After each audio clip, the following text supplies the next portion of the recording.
इसी तरह हमारे चारों धामों की व्यवस्था, हमारे शक्ति पीठों की संकल्पना, हमारे अलग अलग कोनों से अलग अलग तीर्थों की स्थापना, हमारी आस्था की ये रूपरेखा वास्तव में एक भारत श्रेष्ठ भारत की भावना की ही अभिव्यक्ति है।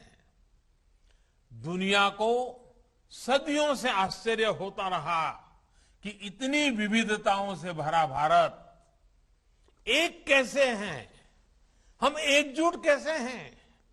लेकिन जब आप पूरब में हजारों किलोमीटर चलकर पूरब से पश्चिम सोमनाथ के दर्शन करने वाले श्रद्धालुओं को देखते हैं या दक्षिण भारत के हजारों हजार भक्तों को काशी की मिट्टी को मस्तक पर लगाते देखते हैं तो आपको यह एहसास हो जाता है कि भारत की ताकत क्या है।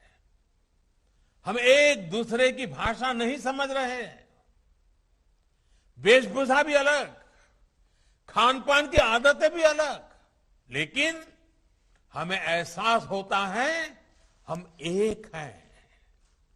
हमारी इस आध्यात्मिकता ने सदियों से भारत को एकता के सूत्र में पिरोने में, आपसी संवाद स्थापित करने में अहम भूमिका निभाई है और हम सभी का दायित्व है इसे निरंतर मजबूत करते रहना।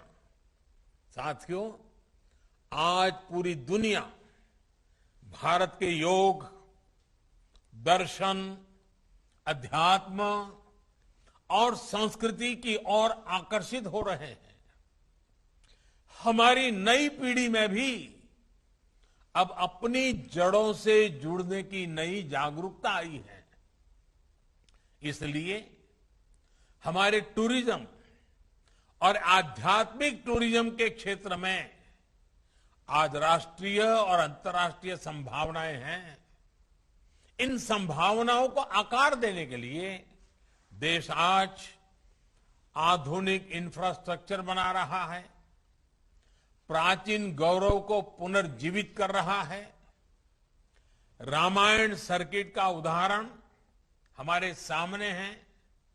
आज देश दुनिया के कितने ही राम भक्तों को रामायण सर्किट के जरिए भगवान राम के जीवन से जुड़े नए नए स्थानों की जानकारी मिल रही है। भगवान राम कैसे पूरे भारत के राम है, इन स्थानों पर जाकर हमें आज ये अनुभव करने का मौका मिल रहा है। इसी तरह बुद्ध सर्किट पूरे विश्व के बौद्ध अनुयायियों को भारत में आने की, पर्यटन करने की सुविधा दे रहा है।